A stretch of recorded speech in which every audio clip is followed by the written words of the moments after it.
Greetings, global gardeners, and happy Gardening Monday. It's always nice to see you every week. Hello. Hope you all are enjoying some time in your garden, even if it's cold, snowy, wet, warm. You never know. I've actually been in my garden every day this last week getting something done because the weather has just been crazy warm. And that got me thinking about how weather affects what we do in the garden. Now, there are a lot of factors to weather, and I'll be talking about that over the course of the show today. But of more importance, I think, and most, if not all of us, have begun to recognize that weather is changing in our respective gardens. And when we recognize it, when we start documenting it, when we start thinking about its impact, it's going to change how we garden and when we garden, and maybe even what we grow in our garden. So those are going to be the primary subjects today. We have a lot of different regions represented today, everywhere from Norway to California, USA. And all of us have different weather. In fact, the weather can be different from where I have my garden to where my daughter lives, about 11 miles away from me. So weather is a very localized situation. And I want to make sure I point this out because it's different than climate.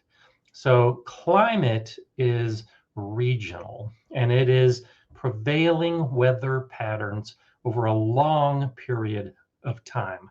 So generally you'll hear 30 years as the data collection period to determine a climate.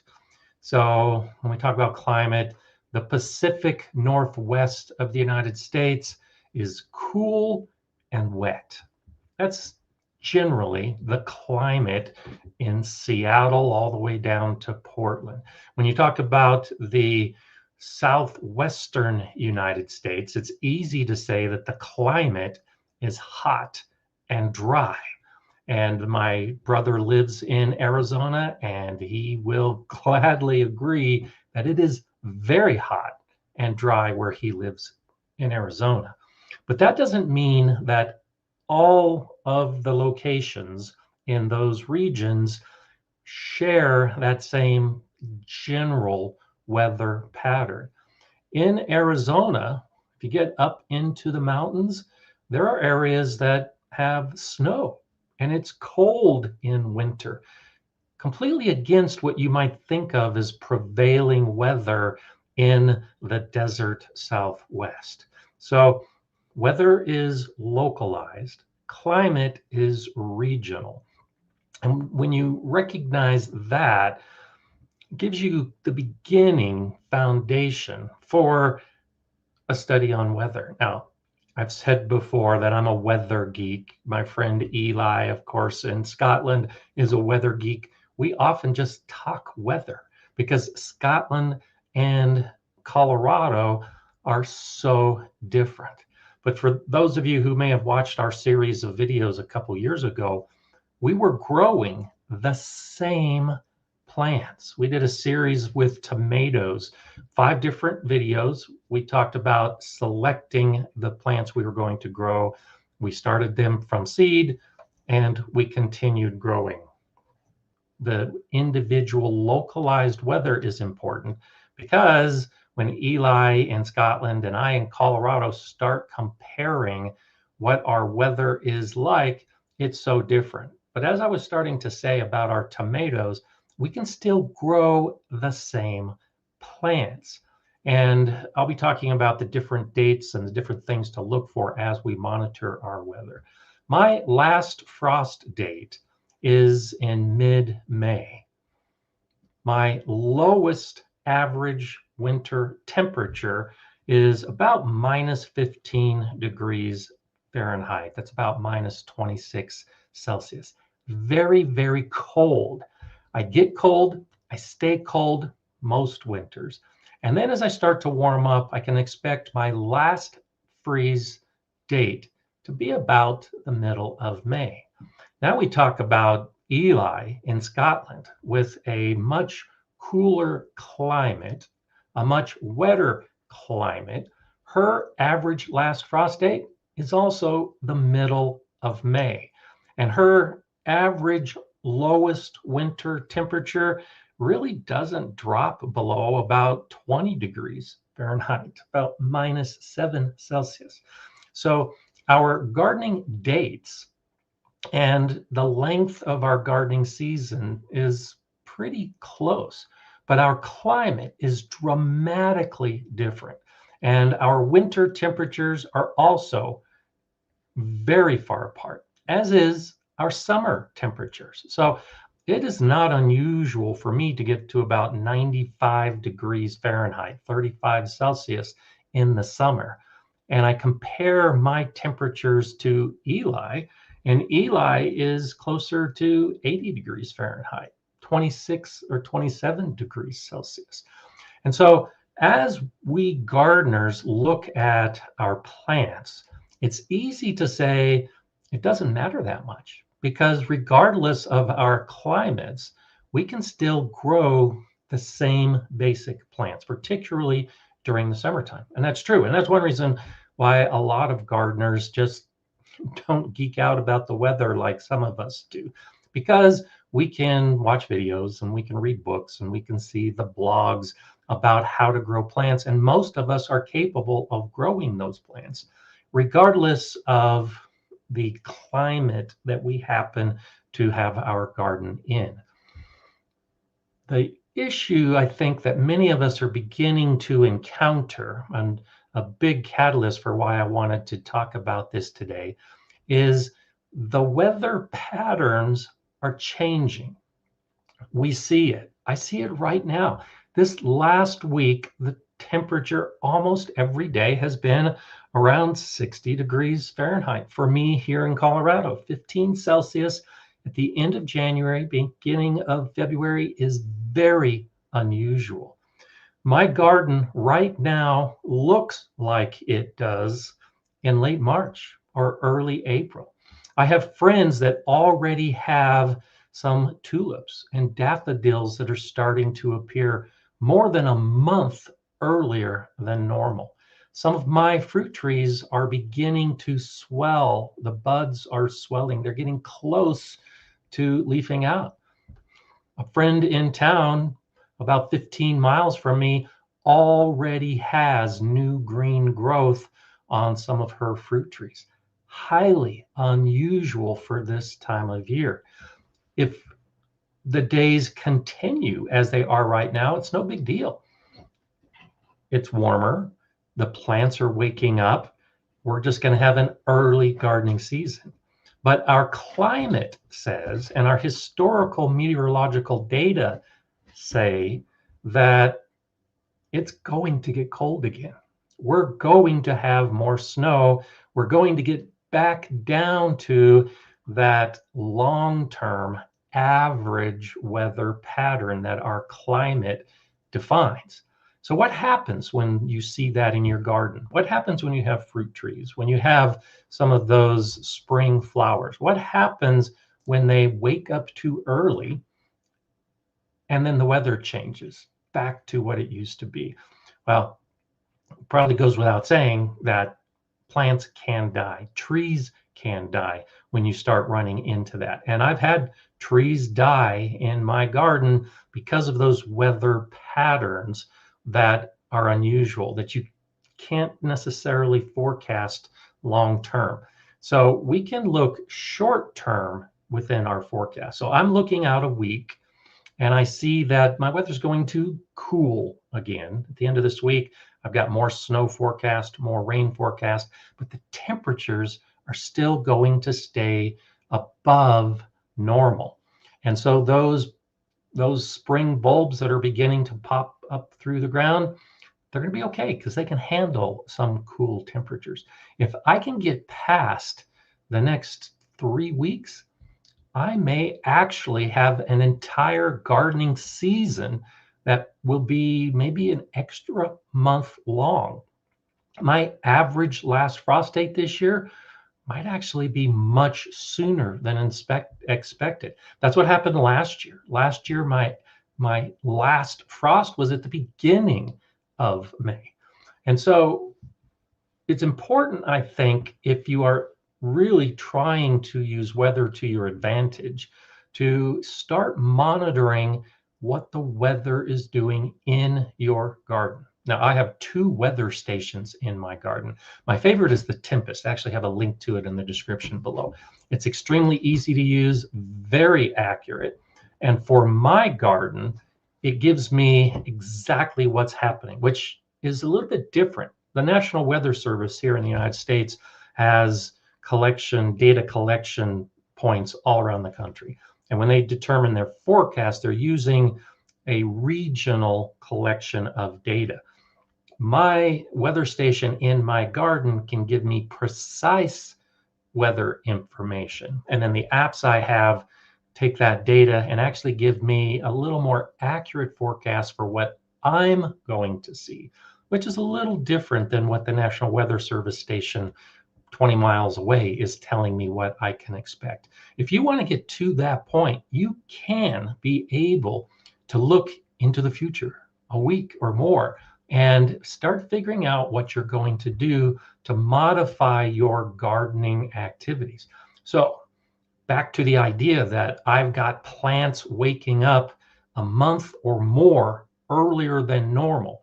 By looking at the forecast of my weather, what's happening in the short term, if I see that cold returning, I can go out and cover up those plants. I can give them extra protection so that they can survive this unusual trend that I'm beginning to see.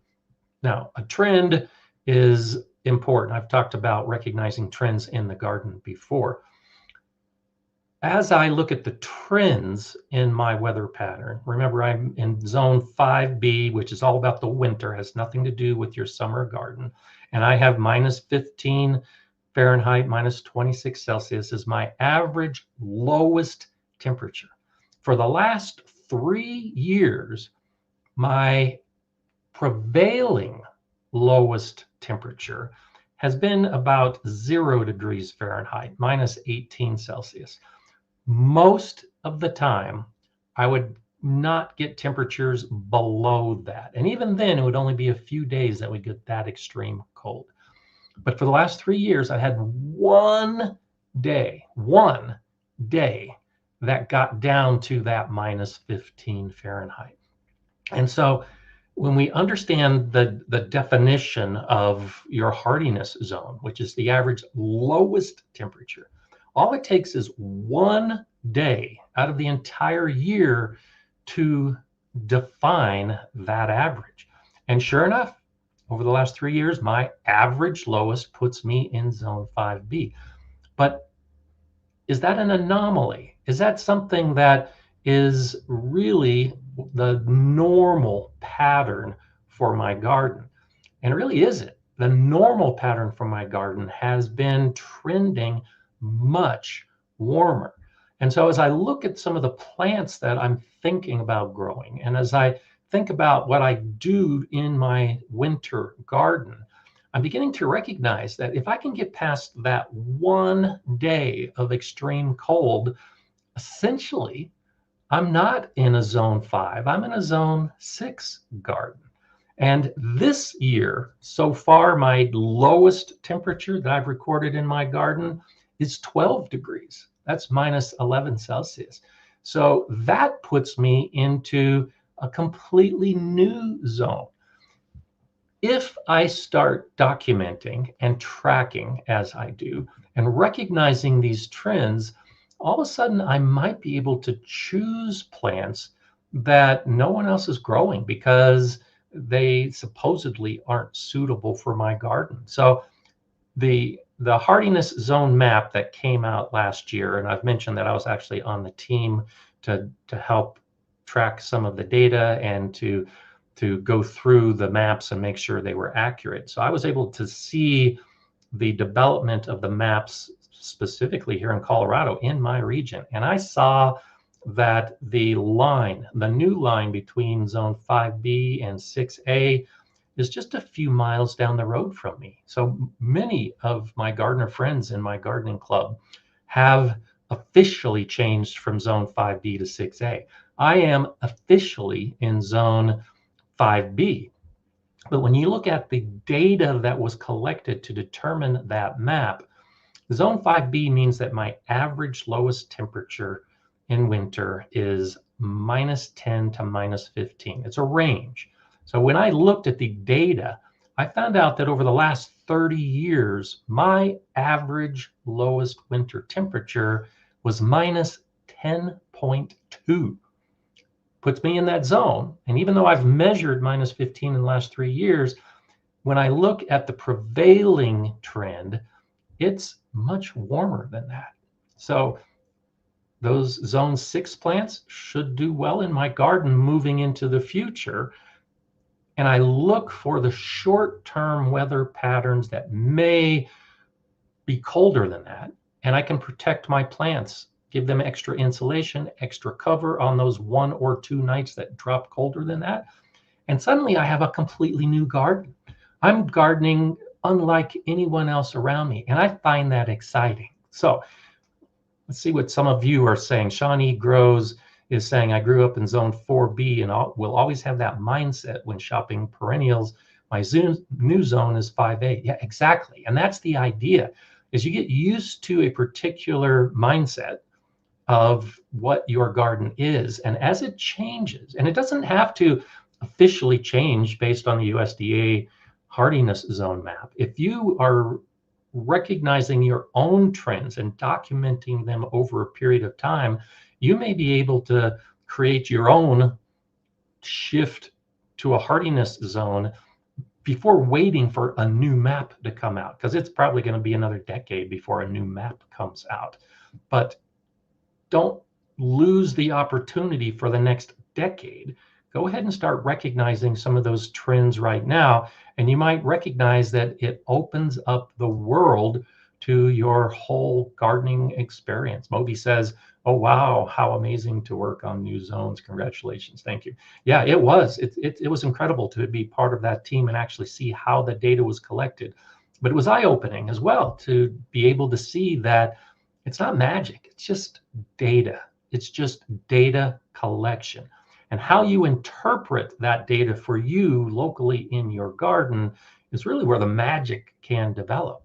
Because you go to the nursery and you see the plant tag and it says this is a perennial suitable for zone 6 or 7 or whatever it happens to be. And you think, oh, I can't grow that because my official zone is 5.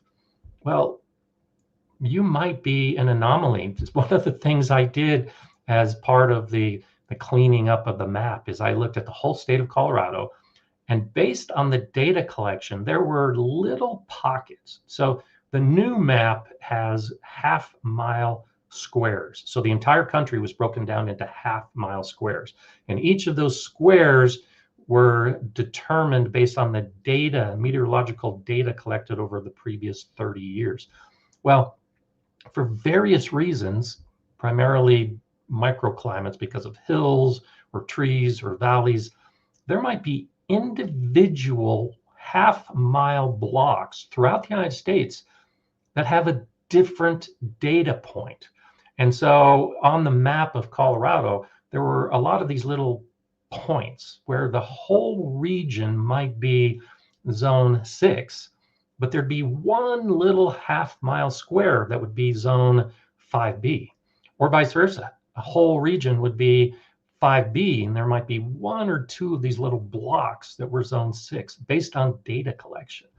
And so what I suggested, and it was kind of the prevailing agreement as the map was developed, don't have these little pinpoints on the map. Make it easy for gardeners.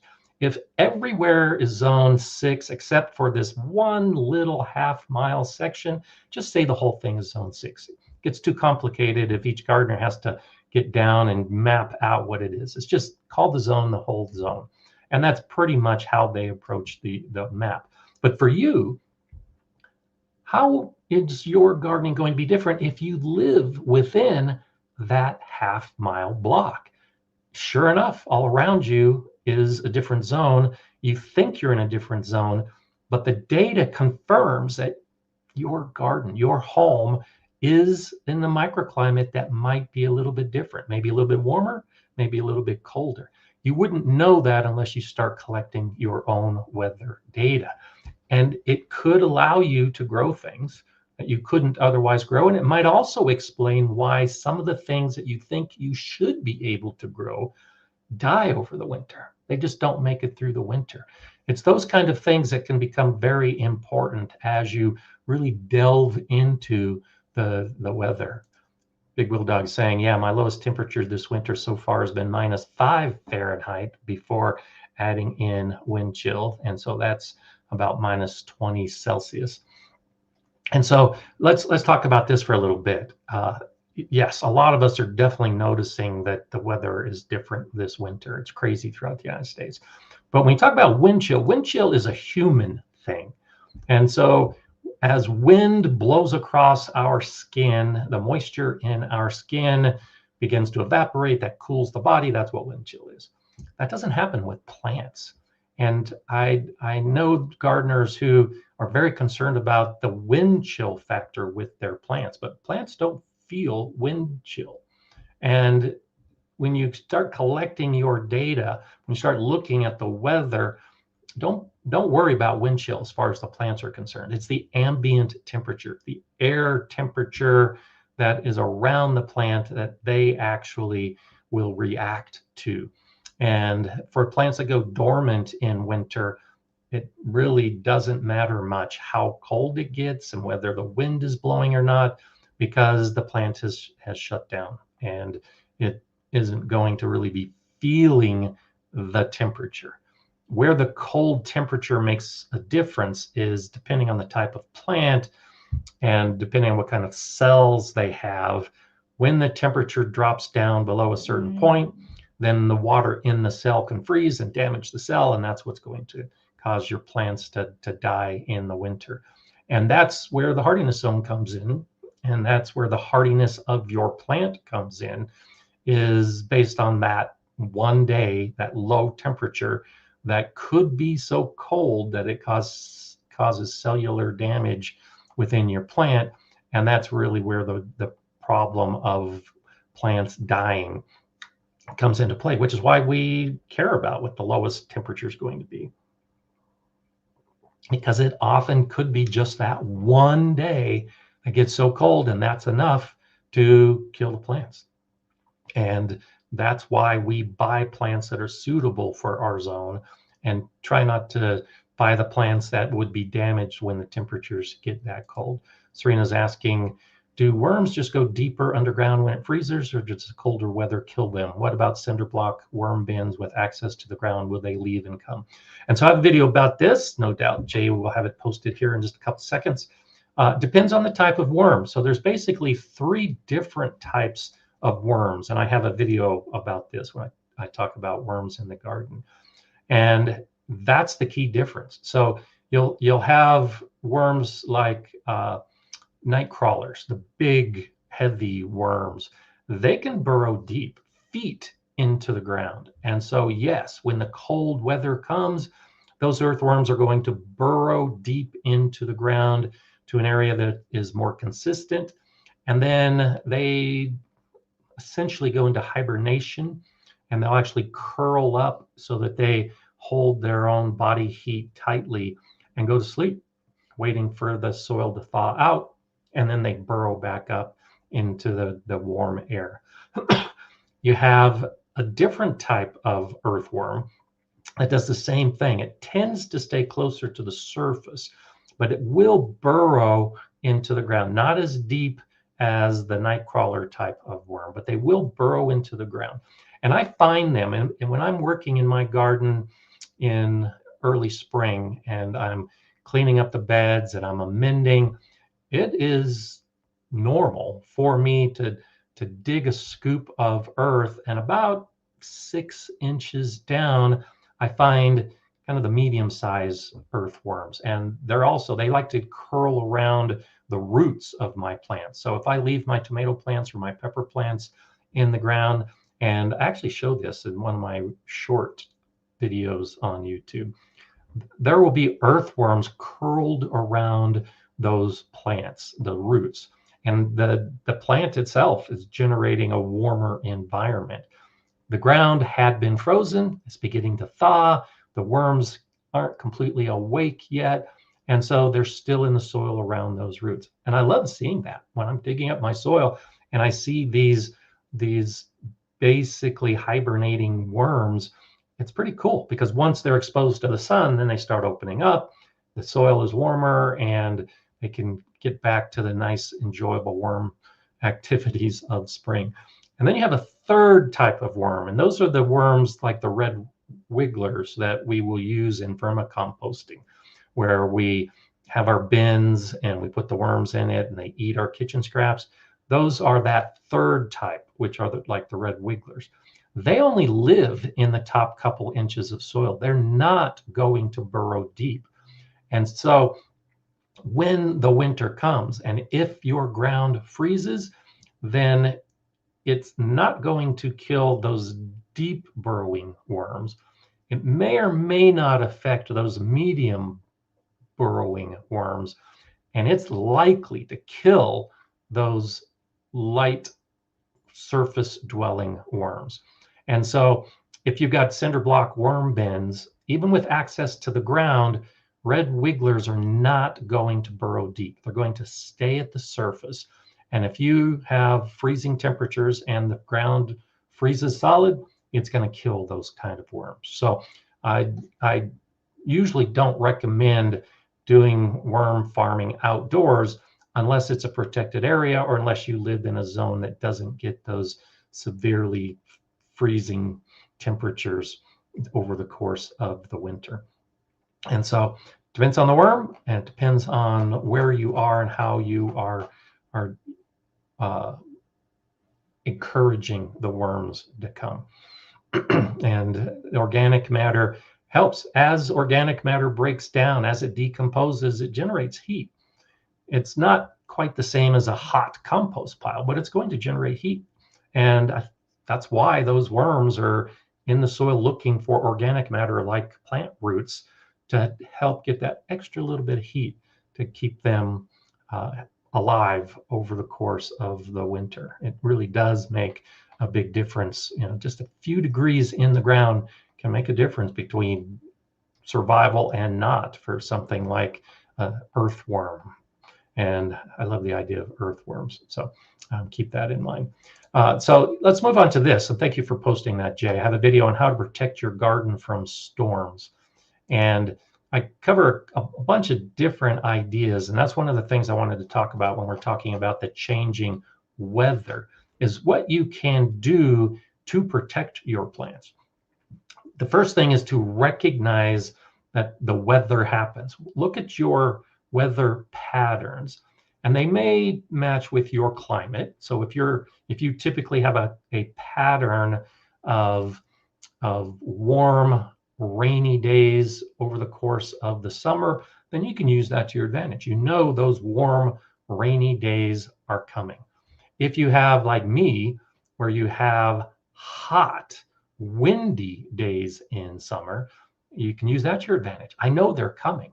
I also know that I have a pattern of thunderstorms, particularly between the month of May to July. So the likelihood of a thunderstorm in early June is relatively high. The likelihood of thunderstorms in late August is pretty minimal. Doesn't mean it can't happen, but there are distinct patterns to the thunderstorms I get. And because the thunderstorms are coming from the mountains, which are very close to me, the Rocky Mountains, they are packed with the moisture and the upflow coming from the mountains. And there's a lot of hail in the thunderstorms. So we get thunderstorms, and it's not just thunder and rain. It's thunder and lightning and hail that falls. And I've had a lot of gardens that have been devastated by the hail from my thunderstorms in this area. So I know I need to have protection from that. I talk about it in that video in particular. So I have an entire area of my garden. I show it in a lot of videos. It's covered all summer long with hailcloth to protect my peppers and tomatoes in particular. And then in my individual beds, I have my cattle panel hoops that I'll cover with hailcloth or shade cloth or plastic to also protect from the hail when I suspect the hail is coming. There are times when we have patterns, and I've seen this in my region in May. Every afternoon, a thunderstorm rolls in. It either drops some rain or some hail, and then it moves on. It's an hour-long activity, maybe a little bit more, maybe a little bit less, but you can almost set your clock to it.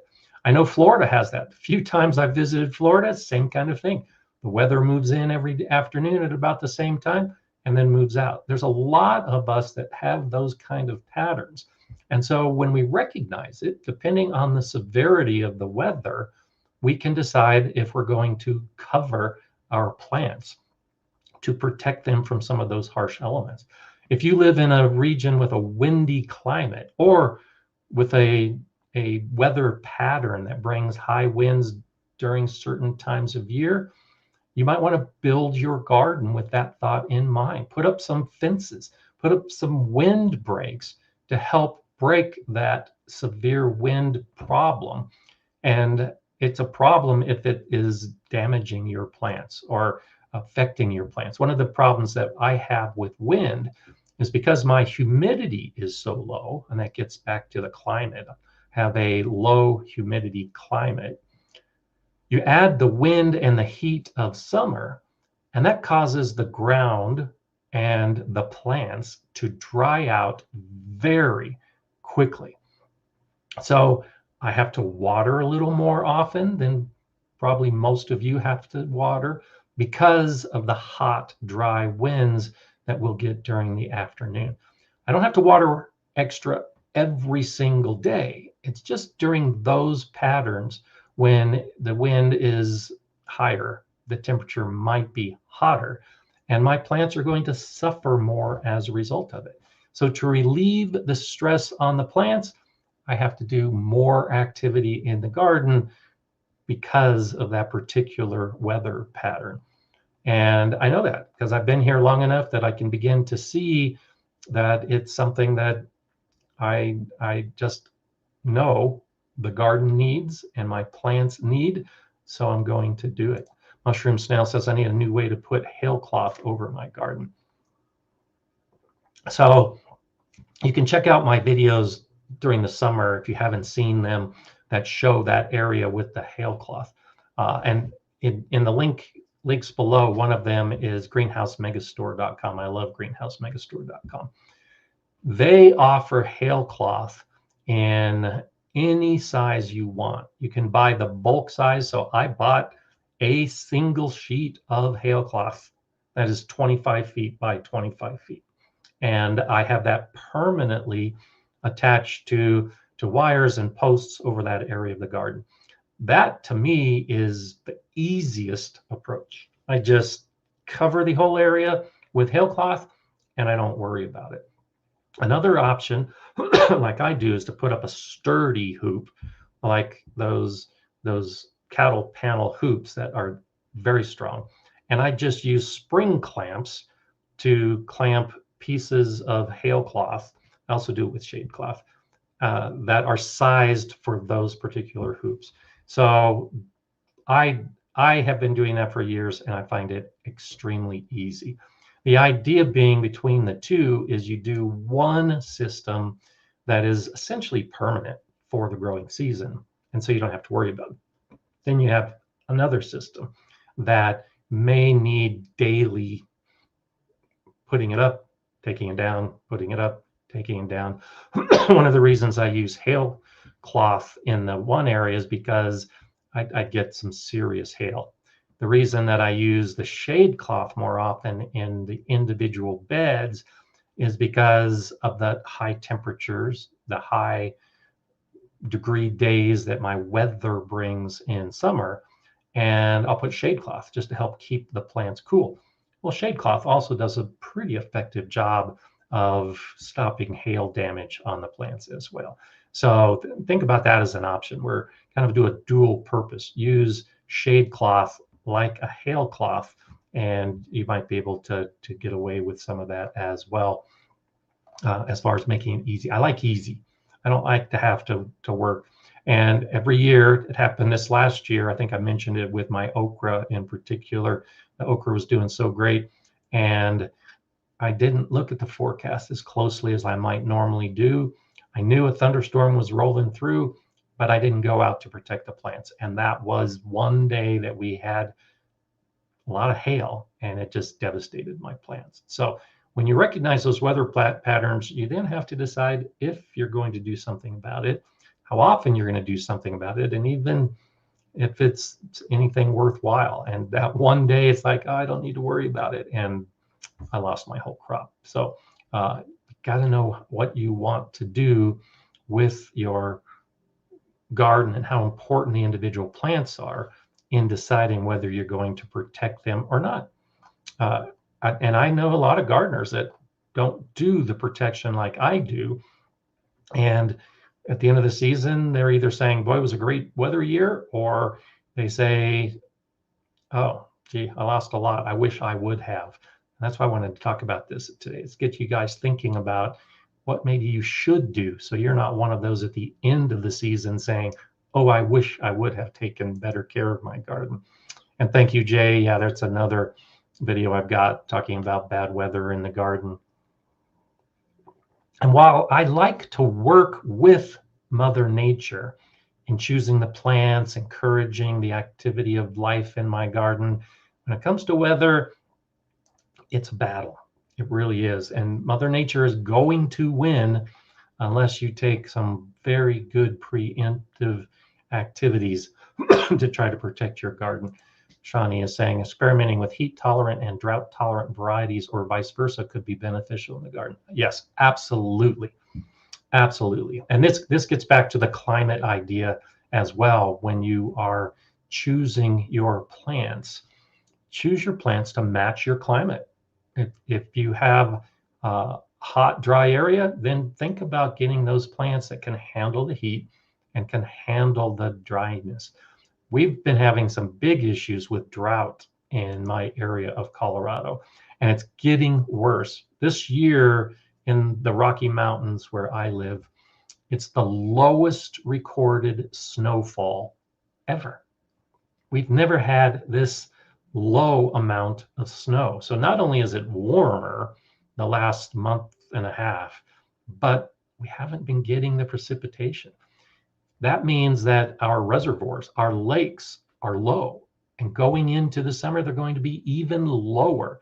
If this trend continues, and it's a multi-year trend with the drought, where we're not getting rain in spring and summer either, it really affects the whole region. Trees are dying, lakes are drying up, fish are dying. It's terrible. But when we look at it within our own individual garden, if you're growing the typical plants that a lot of us like to see, the kind of plants you see in all the magazines, the plants you see in a lot of YouTube videos from gardeners that don't live in drought regions and are telling you about what plants you should grow. If that's the kind of garden you have, you probably are already recognizing that it takes a lot of water to keep those kind of plants alive. And when you live in an area with drought as the pattern, the current pattern, or maybe developing pattern, you're going to need more water to keep those plants alive. And if, like me, you have to pay for your water, that now means gardening gets more expensive. A solution is to put plants that don't require so much water, to put the plants that are xeric, the plants that are drought tolerant, the plants that can handle days without water. Often they are a native plant. So my part of Colorado is close enough to the mountains that I do tend to get a little bit more moisture than some of the areas a little bit farther out, but still not a lot. Annual precipitation for me is 16 to 18 inches. And a lot of that is snow that goes into the rivers and the reservoirs and the lakes. It's not necessarily going to be beneficial for my garden. So I may only get a few inches of rain over the course of a growing season that is actually benefiting the plants. Almost every day I have to irrigate. I have to water my plants. And if I'm putting those plants in that need more water, that just means more work for me. I like to put my front landscape is mostly drought tolerant plants, native plants, the kind of plants that I can forget about for 3 or 4 or 5 days and not have to be watering on a daily basis. Makes a big difference, especially when you have a big garden like mine. If you can have plants that you don't need to worry about every day, it allows you the time to focus on some of those other activities and plants that may need more attention. So as the weather becomes part of your gardening activities, looking at those forecasts, bring in the plant selection to try to match what it is you're seeing and to match those trends. I was talking about the weather in winter in determining what plants you might get to be a perennial that will overwinter. It's the same basic idea as you start looking into summer. Not only choose a perennial that can handle the cold of your winter, but choose a perennial that can handle the heat of your summer and the humidity and amount of rain that you might be able to do. And yeah, because Shawnee is exactly right. Being aware of weather on the way helps the gardener take action. And gardening, it can be very easy. You can put plants in the ground that require no maintenance in a small garden and just enjoy it every single day. Go out, sit, hear the birds, and do no work. Yeah, you can set up a garden that way. But most of the gardening we're going to be doing, particularly if we're doing vegetable gardens, it's going to take activity. The question is just how much work you actually want to do. So Masabi Gal's asking about how much did the hailcloth cost. So it's been a few years since I got it. I would say go to the greenhousemegastore.com site to look for sure. But I think so that 25 foot by 25 foot, I want to say, well, so they sell it by the linear foot. So what you do is you decide how wide it's going to be. And you can get a width of 10 feet or 15 feet or 20 feet or whatever the different widths are. And then you buy it by the linear foot. So I want to say the linear feet was somewhere around $6 or $7. So this was a few years ago. And so basically 1 foot of hailcloth that's 20 feet wide was like $7. And so a 10 foot by 20 foot would be like $70. And because as I remember, my 25 foot by 25 foot was somewhere around $130 or $140. I forget exactly. So it wasn't terribly expensive when you think about the protection you're going to get and how many plants you're going to save. But it depends on the size and it depends on how much you're going to get. So check out the site for sure, because I don't know exactly how much the prices have changed. And so call it $150. I spent $150 for a sheet to cover 25 feet by 25 feet. And I did that 5 years ago. And I still continue to use it every year. And I've shown in some of my videos and shorts the hail, as severe as it is, it's stretched out some sections of the hailcloth, but the plants survived. The plants were not affected by the hail, even though the hailcloth stretched, it did its job. So I would say that's a pretty good investment to be able to protect my garden every year and not have to worry about it. I've gotten a lot more tomatoes and peppers, worth a lot more than the investment I put in covering them with that hailcloth. And definitely enjoy that. Bettina's saying, you must have sent it all to us here in Eastern Ontario. We're buried under several feet of the white stuff and also at minus 25°C for days on end. Ooh, that is definitely cold. So that's about minus 15. I don't enjoy that. And so I feel your pain. I'm sorry to hear that. But yeah, the weather patterns have definitely been shifting a lot of the moisture to the north and a little bit to the south. My son in Louisiana actually has not had as much moisture as they normally have. So I think the weather patterns are shifting a lot more moisture to the north. Big Will Dog's asking, is it true that replanting seeds from my intentionally undermanaged bed plants will indeed make the plants stronger in the following years? Yeah, very possibly. The idea being, and I've talked about this, like a video I talked about landrace gardening, which kind of brings this idea into play. But also when you're selecting your seeds to grow in the following year, if a plant, so, and it ties in well for what we're talking about as well today. If you are experiencing weather changes and it's hotter and windier or warmer and wetter, whatever the pattern happens to be, and you start recognizing that the plants that you have been growing are doing better or worse, you can use that knowledge to your advantage. So if you had a bed that was undermanaged, that you didn't take care of, those plants were exposed to whatever your local weather conditions are, and they survived, then yeah, it's not that they're stronger, though genetically that's a good way to think about it. It's that those plants were able to survive under those conditions. And so whether they're stronger than another plant, it might just be semantics with how we're playing with our words. But what they're demonstrating is the conditions you put them under, those are the plants that are most likely to grow. And if you expect to grow in those conditions again, then yeah, the seeds from those plants should be expected to grow better in those conditions.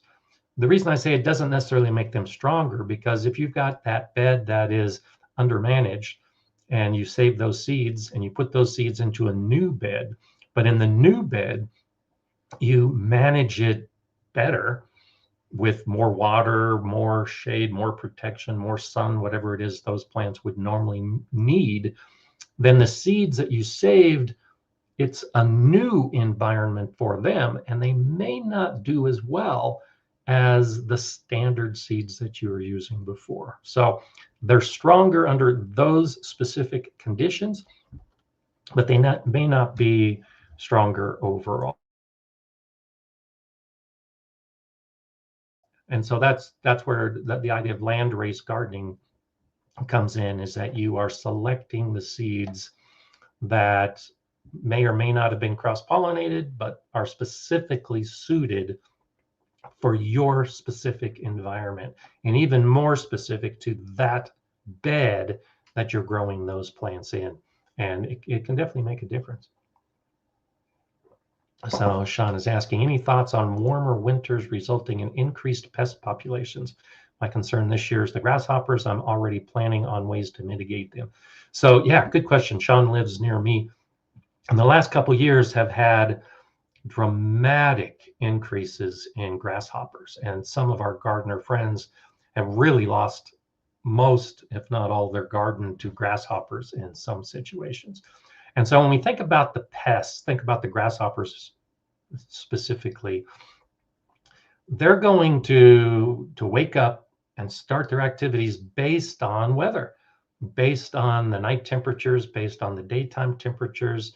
Plants react more to light. So you'll have plants that wait until the length of the sunlight reaches a certain point before they wake up. But there is a temperature factor associated with that. The insects don't necessarily rely on the light changes as much as they do on the temperature changes.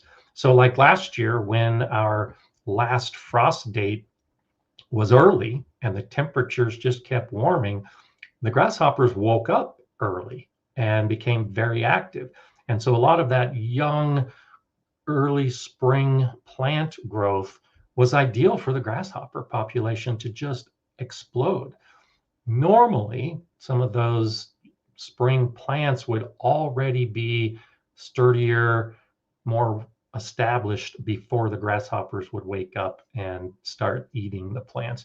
And so there'd be enough plant activity and not enough grasshoppers to really make much difference. And that's a typical year. There's always grasshoppers, but they're usually not a problem. But when you combine a good food source with a force of insects that are coming in to eat it, that's when you have a problem.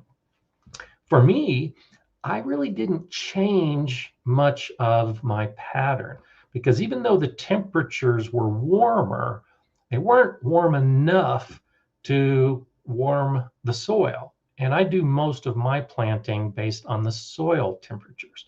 So while the days were warm and the nights were beginning to warm as well, and the grasshoppers were waking up, most of the gardeners in our area were following the same schedule they always follow, or they were getting enticed to start early because the temperatures were so nice. And so it was their plants that the grasshoppers were feeding on. For me, because I was looking at the soil temperature, I actually was starting later than normal, because even though my weather was warmer overall, it wasn't warm enough to heat up the soil to the point that I was ready to put in my tomatoes and my peppers, most of my summer crops, to sow my seeds. And so the last couple of years, I had very little grasshopper damage in my garden because I started later than everybody else. And by the time everybody else had lost their plants or were struggling or having to replant because of the grasshoppers, I had no grasshoppers in my garden because they had nothing to feed on. So they were going someplace else. So by the time I put my seeds and plants in the ground, the grasshoppers had already moved on to other areas, and I essentially had no problem. And then you throw in that I've got bird houses all around my garden. The grasshoppers that did show up became food for the birds. So that was the way I mitigated them, was with a timing perspective, where even though I could have started a little bit earlier, if I had extra protection over my plants and warmed up the soil with some plastic over hoops, I didn't. I waited later and didn't have a problem at all with the grasshoppers. But that is a good question and a big concern as we look to our weather patterns changing.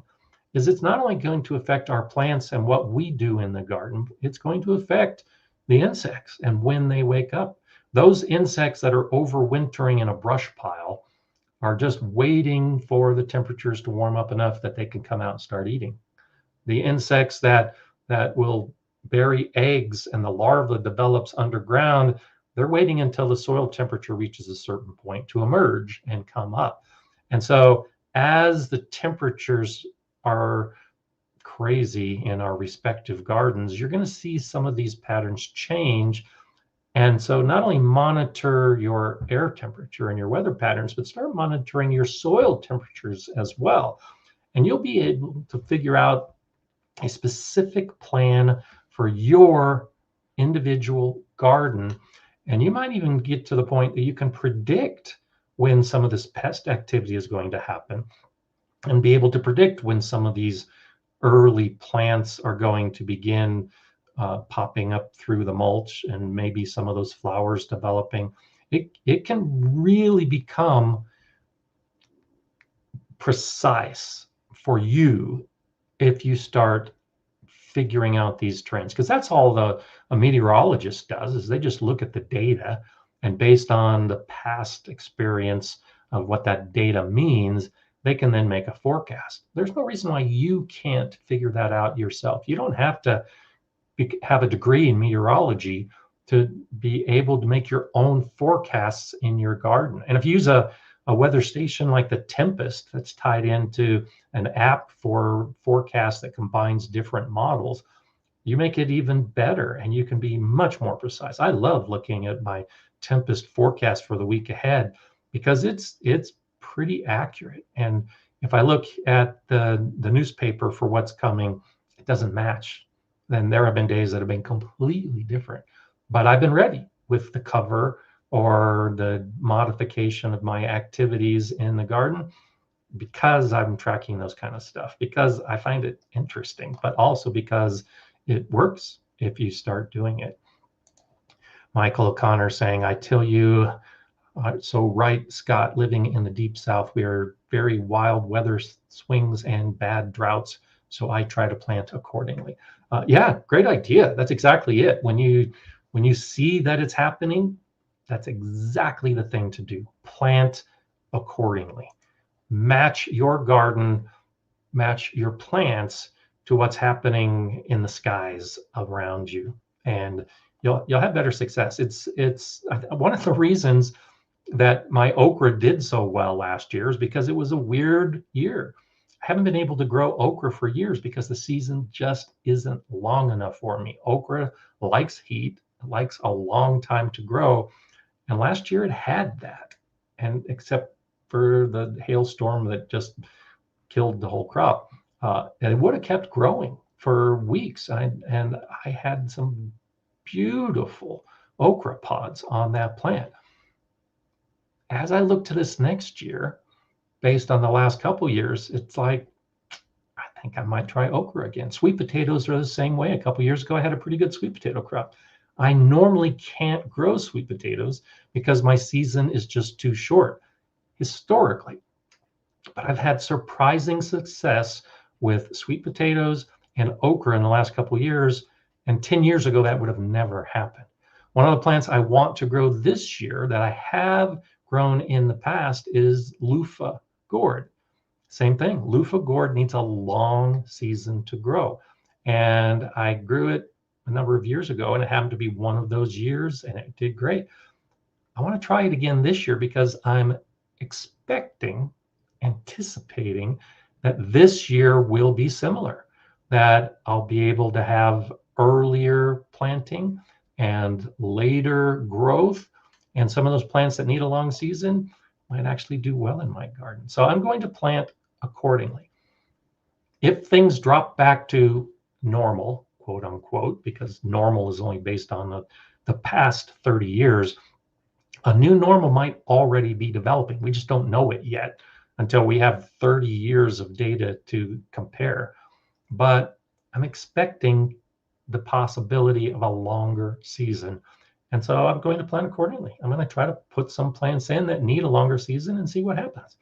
Worst case scenario, we get an early frost in fall, and I either have to protect the plants to help them survive an extra couple of days, or I lose the plants.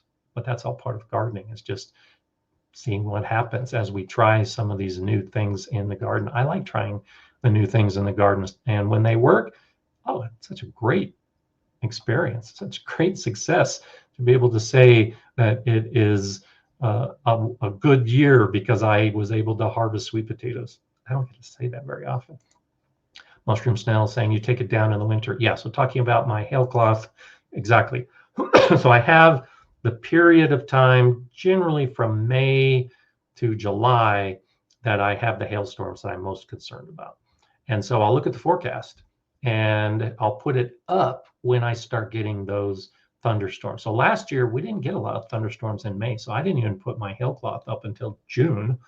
And then I left it in place until September.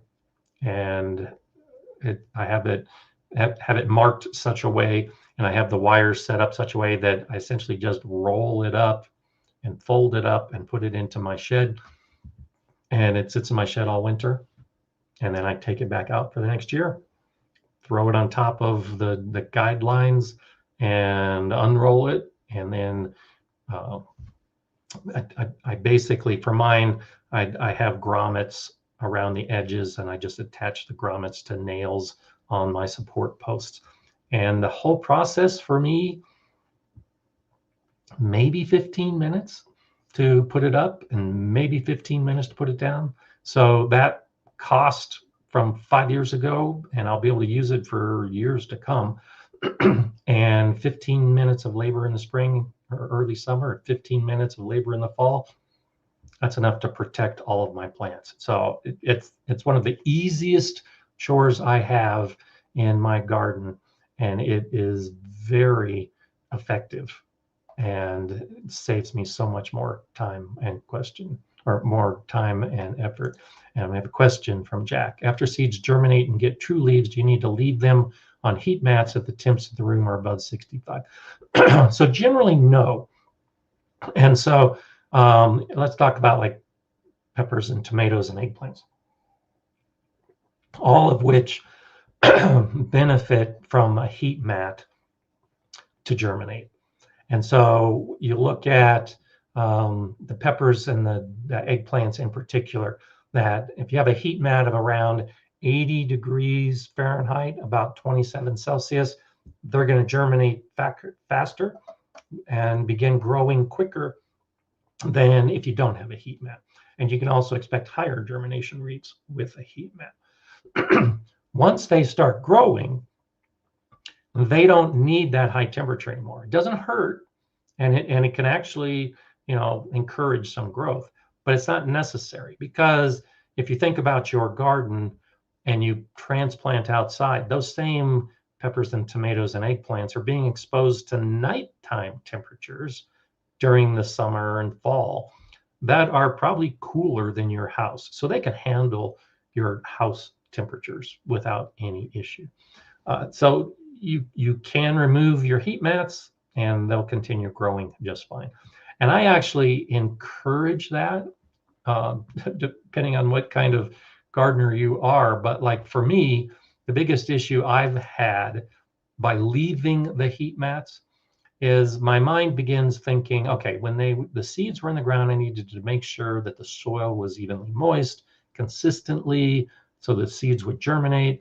Now that the plants are growing, I don't need to be as focused on keeping the soil evenly moist.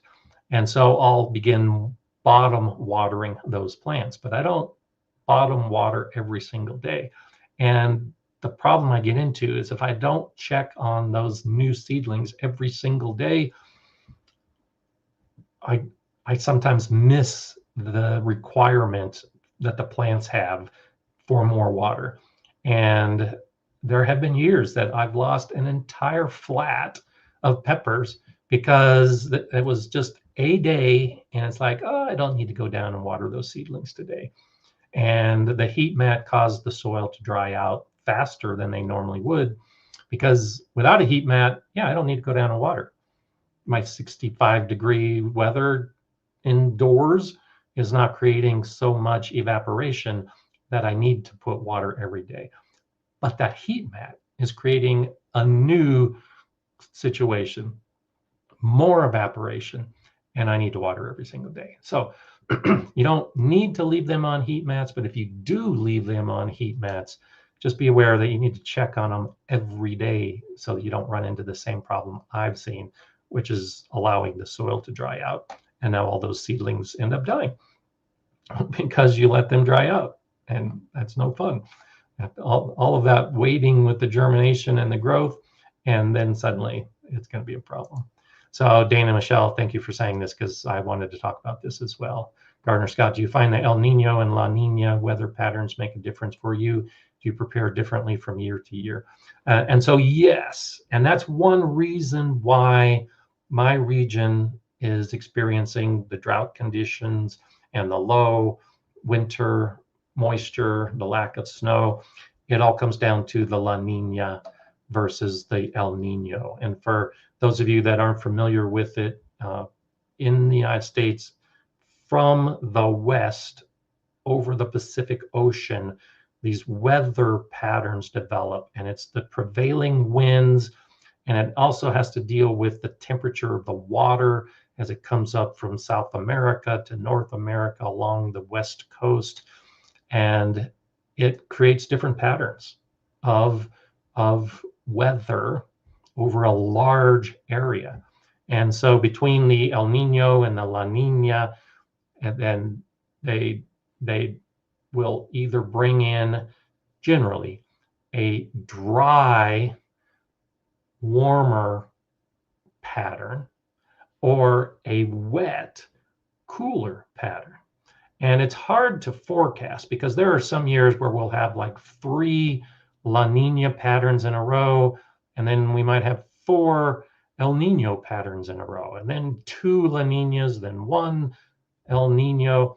I mean, it's crazy. And it's difficult to predict what happens. But once that prevailing wind pattern sets in, then it does make a big difference because it's going to affect essentially a whole year's worth of weather because of that pattern.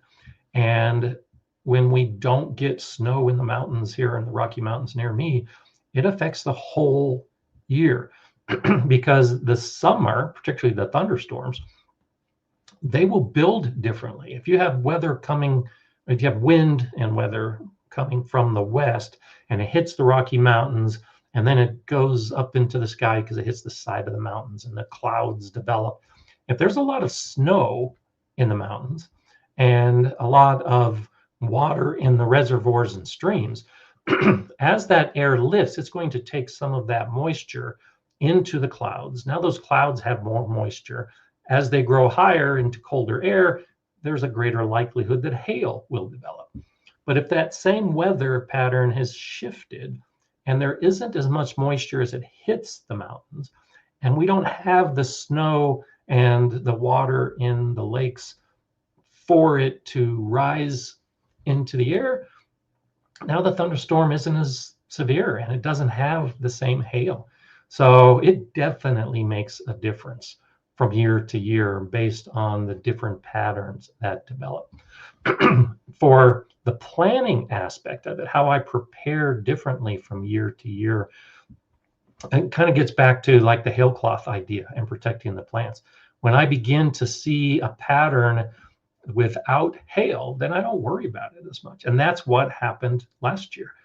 No hail, no hail, no hail, thunderstorms, no hail, no hail. And I got a little lackadaisical because we just weren't getting the hail. And it wasn't until, it would have been August, I think, getting to the end of August last year. And I'd had the whole summer with no hail. I'd already put my hail cloth up over the big area, but I wasn't doing the daily coverage because of thunderstorms, because we just weren't getting hail. And it was one storm. And really last year, we only had one damaging hailstorm in the whole year. And I wasn't prepared for it because I wasn't expecting it. The opposite holds true when I begin seeing the early storms having a lot of moisture and a lot of hail.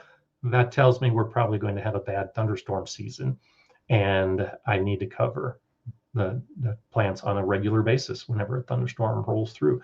And that's tied to the El Nino and the La Nina patterns. So as you begin looking at your specific weather, yeah, you can look at some global prevailing weather to see what its effect will be on you. And many of us, particularly in the Western United States, will attest that El Nino and La Nina happen. And if you understand it, you can use it to your advantage and maybe protect your plants when otherwise you might not be able to protect them. Steve the Farmer, thank you for that, gifting 6 Gardner Scott memberships. I do appreciate that. That is very generous of you. We have the Gardner Scott membership opportunity, and that's awesome. Thank you so much. I appreciate that. And I know those 10 people will appreciate it as well. So good for you. Thanks. Matt is saying, you did a chaos gardening video some time ago. If you plant a variety of seeds or plants and leave them to the elements, the plants that thrive in that environment will dominate. Oh yeah, absolutely. And I just did that last week as I was going through all my seed packages and coming across extra seeds. And I think I mentioned a week or two ago, they were exposed to water and didn't even know what the packages were anymore because the ink ran on some of the cheap packages I had. I did that this year. I took all those seeds, hundreds of seeds, and just spread them all around my garden with this intent in mind.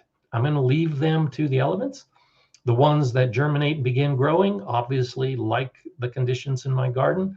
The plants that result, I'm going to leave in place wherever it is they pop up, and I'm going to let them be happy. Because the way I look at chaos gardening and this concept, Matt, is if a plant or if a seed finds a spot that is suitable for germination, and then if a plant grows in that spot and does well, then it deserves to stay in my garden because it has decided that's where it wants to thrive. So who am I to take that opportunity away from a plant? So yeah, I love that idea. Basically just letting nature and the plants decide if they want to be in that spot. You know, too often as gardeners, we try to force plants to grow, and we put them in a location that they're not happy with, which now means we need to do extra. We need to do extra protection, extra water, extra fertilizer. We need to do something extra to keep that plant growing. No, I like easy gardening. I like the plant telling me that it's happy and that I don't need to worry too much about it and allow it to thrive. So yeah, and dominating can be a good way of saying it, because, you know, like I put feverfew in my garden, and I picked what I thought was a good selection. I started the plants indoors, put them in a couple different spots. Not all of the plants survived, but the ones that did, man, after 2 years, my feverfew plants last year were just dominating the area. They are so happy in that spot that now I have to be careful that they don't take over the whole garden. But yeah, seek those plants that can dominate, because it really makes gardening easier because they're doing most of the work. You don't even have to worry too much about it in terms of your gardening tasks. They're growing, they're happy. You just gotta get out of the way and let them grow and be happy in their spot. And then you have, I guess you have to decide whether you're going to move them to a new spot, but or avoid them going to another spot. But yeah, I like happy plants. Hi, Lily. Lily saying, when is the best time to add compost to raised beds? And should I mix it in or just spread it on the top? So it depends. There's a lot of factors involved here. And so generally, I think the best time to add compost to a bed is fall. And that's one of the last activities that I like to do, is turn it into the soil and incorporate it throughout the top 6 to 12 inches of soil in a bed in fall. And then let it go so that in spring, all I got to do is just put the seeds or plants in place and that bed is all ready to go. All of the compost has been incorporated. The microbes in the soil have made those nutrients available to the plants. It's easy. So generally, that's what I do and what I recommend. But that's kind of a 3 to 5 year activity, because after 3 to 5 years, the soil is rich enough in most cases that you don't have to fully incorporate it. And so in that case, and I've done this this year, well, this last fall, I did this on a number of my beds where I just spread compost on the top, because the soil is rich enough and healthy enough that I don't need to incorporate that compost completely. And so I do just spread it on top, about 2 inches of compost on top, and then cover that with mulch and let it rest through the winter. Some of the nutrients are gonna, like the nitrogen, will leach into the soil underneath after rain or snow melt. And then the other organic matter will eventually work its way into the soil as a result of the insects and the microbes. So it depends on how healthy the soil is and how much work you really need to do for using that compost. And then I have other beds that I will amend in spring. So like, for instance, if I have a newer bed and I don't have that 3 to 5 year of soil development yet. In the beginning, like in that first year or the second year, I'll amend in the fall, and then I'll amend again in spring with compost, working it into the soil. And I like to do that as soon as the soil can be worked.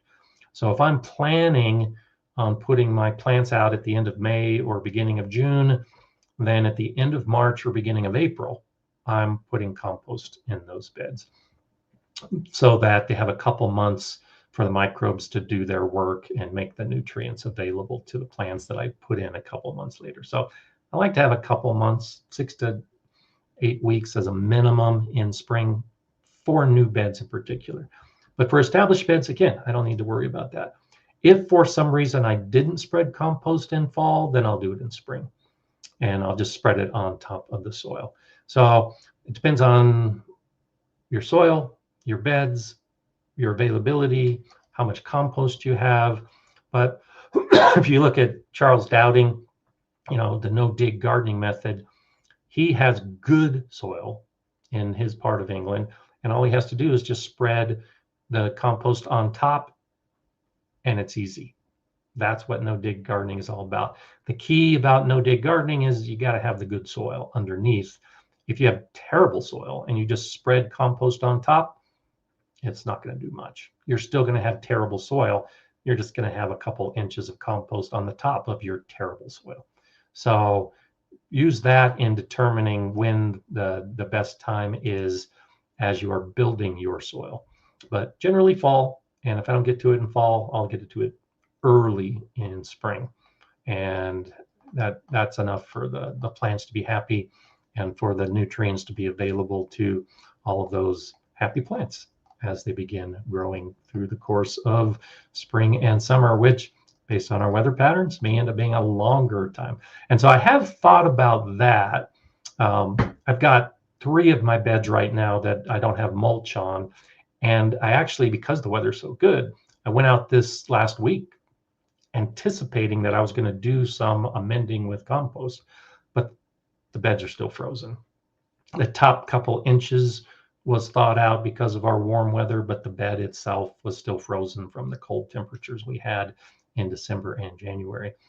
But the idea being that I've got 3 beds that I'm ready to add compost to because I want to put in plants that are going to be heavier feeders, and I'm expecting a longer season. So because the plants are going to be growing for more time, I need more nutrients in that bed. And I typically don't do fertilizer. I do all of my work by amending the soil.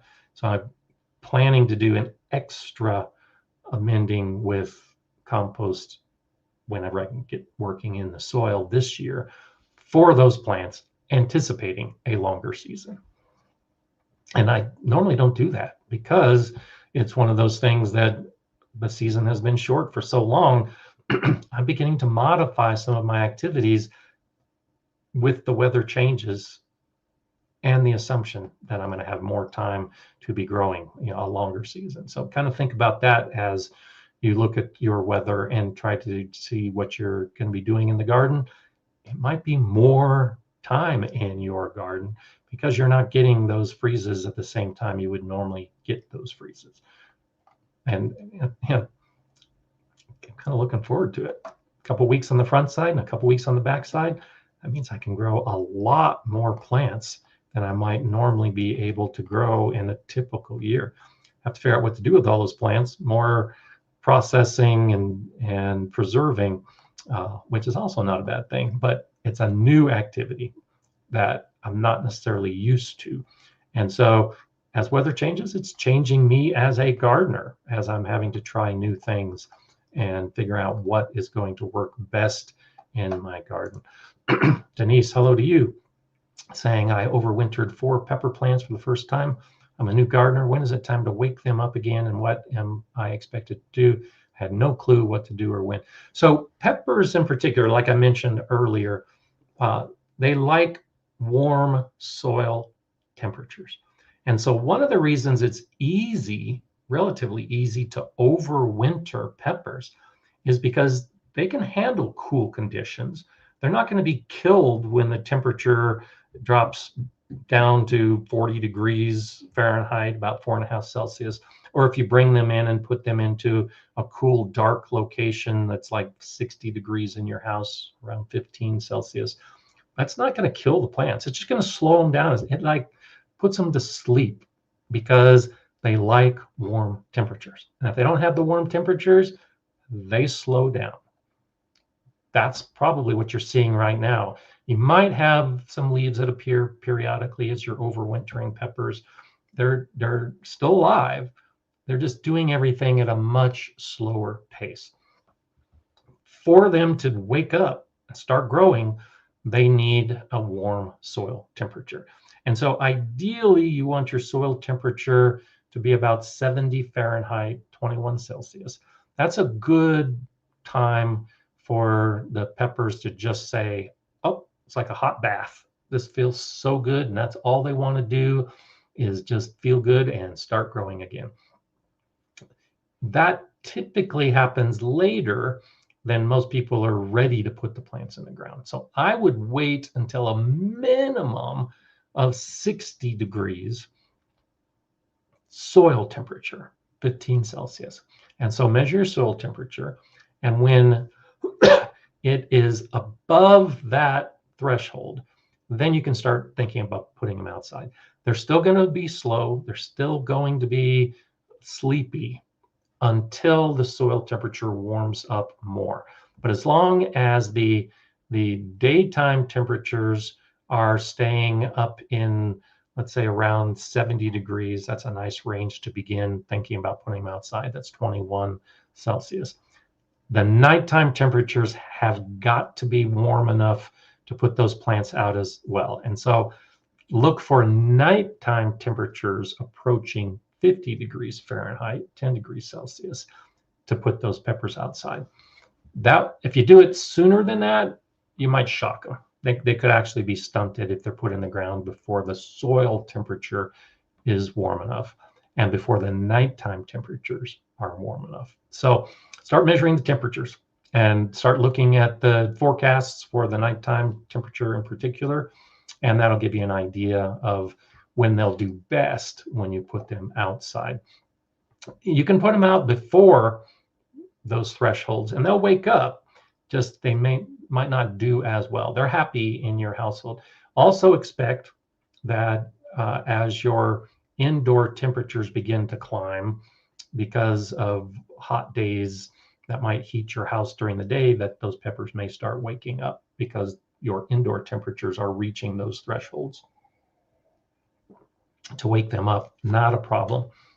You can, if I'm assuming they're in pots, you can allow them to grow. You can allow them to set some new leaves and then transplant them when everything is warm enough outside.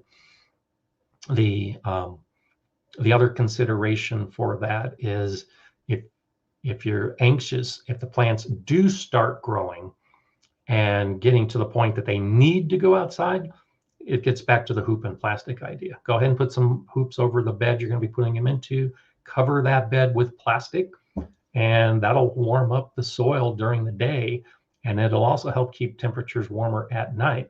And so you may be able to put them outside a little bit earlier if you're using that type of protection for your plants. So it's all about the temperature and keeping the plants happy.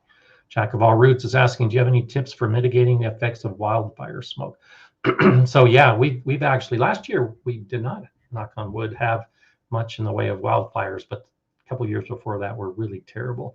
So when you think about wildfire smoke, first off, it's you working outside. Just be careful you're not outside too much. We've actually had days warnings saying don't go outside because the smoke is so intense. But the plants are being exposed to that smoke, hence the reason for this question.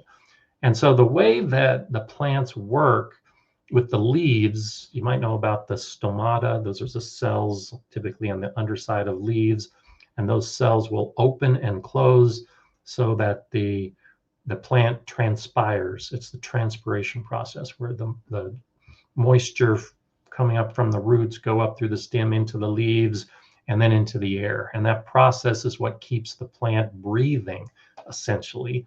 And it helps with the flow of water through the plant. Well, those cells can get clogged up, and the top of the leaves can actually be covered by the ash. And you may not even see the ash, but it's still covering it. So the transpiration process can be mixed up. The photosynthesis process can be disturbed because of the ash and smoke. And so normally, you wouldn't be doing overhead watering. All the gardeners are like, oh, don't water overhead. You got to water from the soil to the roots. And that's true. That's the best way to water. But in smoky conditions, I suggest giving your plants a bath, spraying them on a fairly regular basis, depending on how long the smoke lasts, to wash off any ash or any of the small particles that you can't even see that you don't want to breathe, but they'll affect how the plant grows. So the effects of wildfire smoke can actually kill a plant if it lasts long enough. Get out there and wash off the plant, wash off all of that if you can, and be aware. I've seen it on a small scale for a brief period, and I've had people report to me, if you have wildfire for a period of days, it's like a really cloudy or foggy day, and so the sun isn't reaching those plants. You can expect your plants to slow down because they just don't have the photosynthesis increasing the growth. And depending on when it happens, you might lose some flowers, you might lose some fruit because it's just not getting enough sunlight. So wash off the plants, and that's a good way to help circumvent some of those problems with smoke. Outlier Gardener, thank you so much. Thanks for another great live, everyone. You were so awesome. I so appreciate your support in the channel, and always great to see you here. And thank you for saying that. The opportunity to get out and see you all one screen to another on Mondays is always fun. And Pat, thank you as well. I do appreciate it. Thanks again for another educational morning at Gardener Scott University. So I appreciate your support so much as well, Pat, and thank you for being here. And those of us that are particularly in the Rocky Mountains and seeing these changes, it's really affecting our gardens and what is going to happen for the next season. And I really don't know what to expect. The month of February is going to make a big difference, and the long-term forecast says it's still looking pretty good. So I may be starting my garden well ahead of when I normally would, which is exciting, but it means I need to learn new things. So as you look at your garden and start looking back at the last couple of years, if you're not journaling, if you're not documenting what's happening in your garden, start doing it so you can start seeing these trends and start thinking about what you might need to do different. Or if your winters are more severe, if your summers are more severe, your plants are going to react to whatever's happening in your garden, and you've got to be ready for that. And you might, I am asked so many questions so often. Why did this thing happen? What's happening with my plants? How do I fix this thing? I am more and more answering with, it's the weather, it's the wind, it's the heat. That's what's causing the problems in your garden. And so it used to be really easy. Oh, you need to water more, or it's a particular pest. But there's a lot more weather activity that's affecting our plants. And when you begin to recognize that, you can begin taking some corrective action so that it's not as big a problem. So keep that in mind moving forward. Start looking for the weather and what it's doing to you and to your plants, and note it. You don't have to come up with a solution or fix yet, but if you start noting it on a regular basis, then maybe it's time to take action. Thank you so much for being here. I love talking about weather. I hope you guys think about a weather station if you don't have one, because it's a lot of fun to be able to look back over that data that's in your garden.